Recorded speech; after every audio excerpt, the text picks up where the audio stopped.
Ollie made no secret, did he, yesterday when he was asked about if Manchester United need another striker after signing Cavani. He said, definitely, we are still in the market for a number 9. Pep Guardiola refused to talk about Harry Kane, saying that he's still a Spurs player. Everything that we're reading at the moment seems that Manchester City are ahead of United in this race to get the England captain.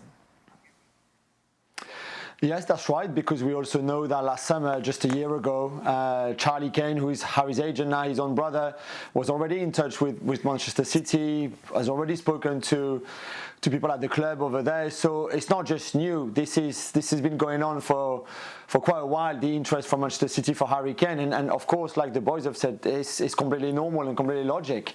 If you want to find a way of making that deal happen, there are ways. We talked the other day when the story broke, how much it would cost you if you just think about the cash, and it could be 120, 150 million pounds. It's a lot of money. However, if you include a player in that transaction, let's say Gabriel Jesus or Nathan Ake, which is 2 positions, striker and centre-back, that Spurs need the most, especially if Kane goes, then suddenly you're looking at, okay, we can give you 60 plus Ake plus Gabriel Jesus, and then there might be a way of doing the deal like this, and Spurs to also be happy with what they get, the cash that they can reinvest, plus 2 good players, not as good as Harry Kane, of course, but still good players that are going to make the team better. So if you want to find a way, you can always find a way, and I think, of course, City have to be right now at the top of Harry Kane's list because this is the best team in Europe right now. So he wants to go where the best are, and the best is City. Jürgen, just on Craig's point, obviously, City playing the majority of the games this season without a striker. Does that play on your mind at all if you're Harry Kane? Absolutely, because you want to play every game. And then comes Pep Guardiola and tells you, this game now we play without a number 9 because we have so many other good players, Do you want that? No. You want to play every game. It doesn't matter if it's Premier League or European competition. So that's definitely a big factor. But I think I would like to go back to what really matters. What really matters is what Tottenham wants. Tottenham has another 3 years of contract with Harry Kane.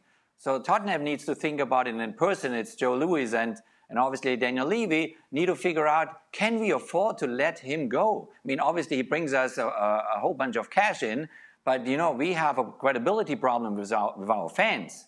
We built a brand new stadium, a beautiful training ground. We have the whole infrastructure set up for big success. And now we let our biggest player go with 3 years still on contract. So that's the big question mark, because I think, there's a whole credibility issue there with your players, with your fans, with everybody surrounding White Hart Lane. And that's why I think he will remain. On that point, Jürgen, just what sort of Harry Kane are you keeping, though?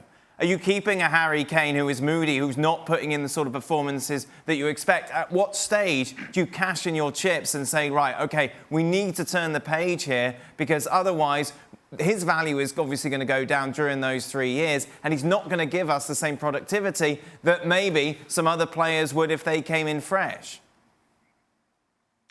Well, definitely there's always a fascinating kind of feeling to it to go to a big club, no matter if it's Paris or Bayern Munich or Real Madrid or if it's Man City or whatever it is. That fascinates a player and it gives you adrenaline. There's no doubt about it. But Harry Kane is a top professional. Harry Kane knows that if I stay at White Hart Lane, I give everything I have.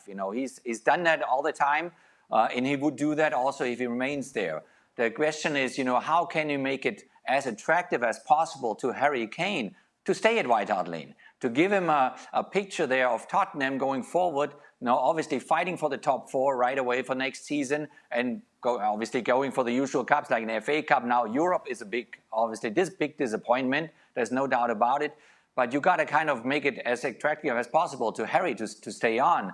But obviously, if a player, gets surrounded by, those big club names, it makes you dream a little bit. There's no doubt.